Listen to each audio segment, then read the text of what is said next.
Today we're going to study the significance of what happened with David's army.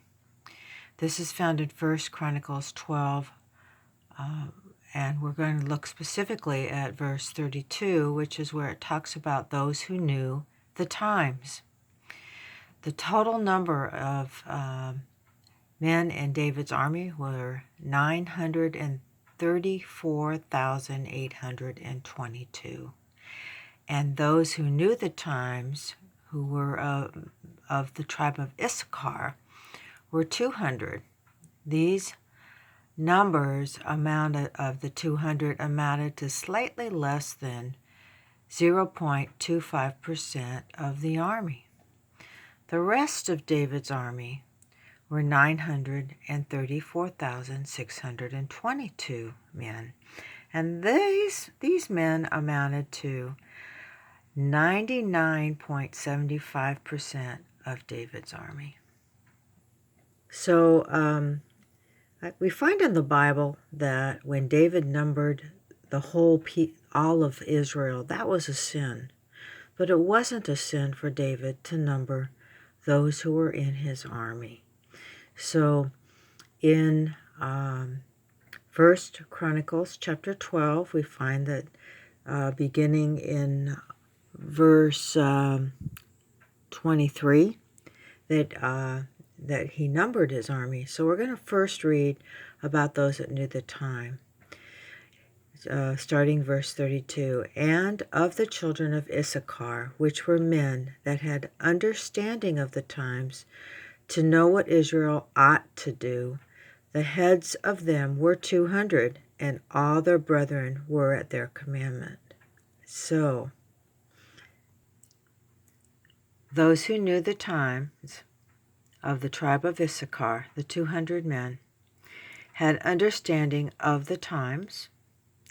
And because of this understanding, they were able to know what Israel ought to do. And we have a comparison in the book of Esther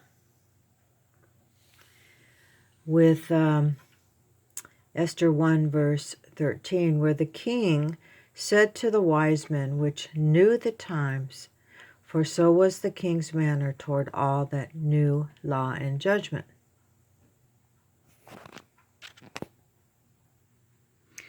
So we have an example then that knowing the times in the time of Ahasuerus, Xerxes, and Esther meant that they also knew law and judgment. So law and judgment and the ability to know law and judgment was part of knowing the times.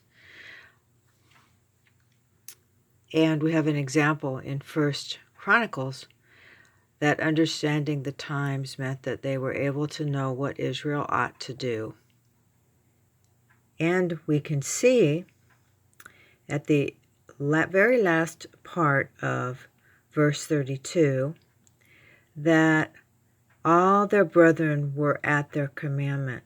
So this group of 200 men who knew the times were able to tell the army what they ought to do. They were able to command them. So let's look at the army. The army built up. They were a band of rovers in verse 21. They were all mighty men of valor. They were captains in the host. And at that time, day by day, there came to David to help him until it was a great host like the host of God.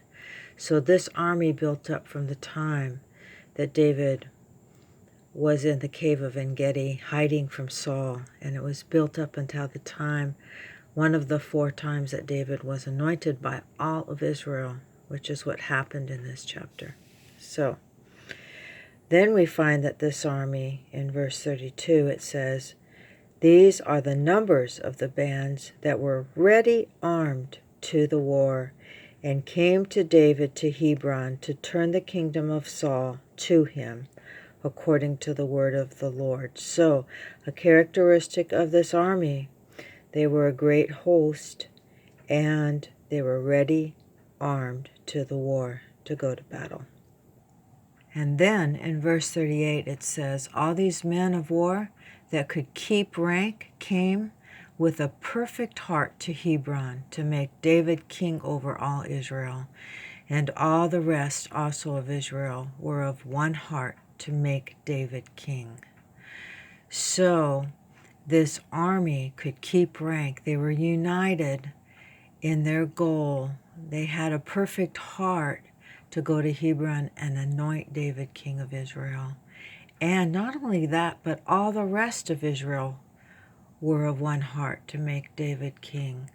All the rest of Israel were the group of all the people of Israel. And they were the group that David was not allowed to number. It was a sin for him to number, and we find in the Bible that he did commit that sin. But we find in 1 Chronicles 12 that this army was numbered, and that was blessed of God. Now these are the figures of the army, the math that I did from 1 Chronicles 12.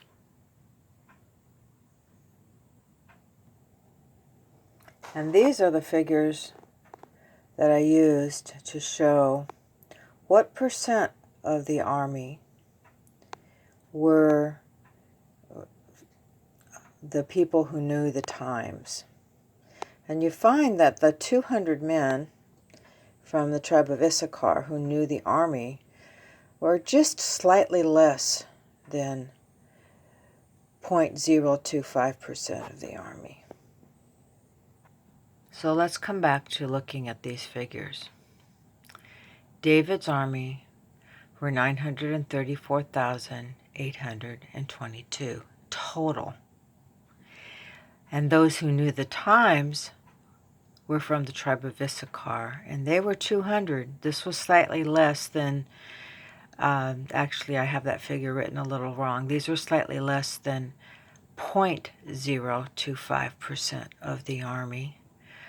I heard a preacher recently go through the figures of David's army and in this chapter and use it to belittle or minimize the importance of these 200 men.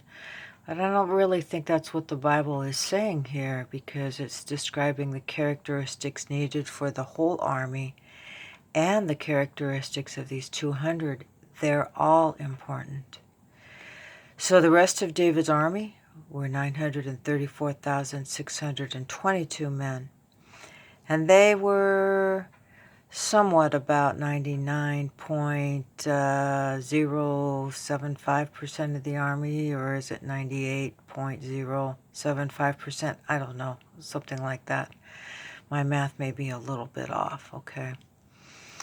So we need to remember that both groups are important, and also understanding the times includes Bible prophecy. It includes measuring the time. And you can turn to the studies that are in this under Awakened Ministries, where we talk about measuring the times and what Ellen White said about this and what it says in the book of 2nd Esdras about this. So they understood the times. They could measure the times. They knew what Israel ought to do. And they also knew law and judgment. And because of all of these factors, all these men of war that could keep rank came with a perfect heart to Hebron to make David king over all Israel. And all the rest also of Israel were of one heart to make David king. And as we are approaching the time when Jesus returns and takes us home, there's an important role that a group of 200, or maybe it's Gideon's 300, or both of those things are true. And there's a role that they take, there's a role that all of the army take, and there's a role that all the rest of Israel take as they come with one heart, not to make David king, but to make Jesus king and to welcome him. Let us welcome Jesus into our hearts as we prepare for Jesus' second coming.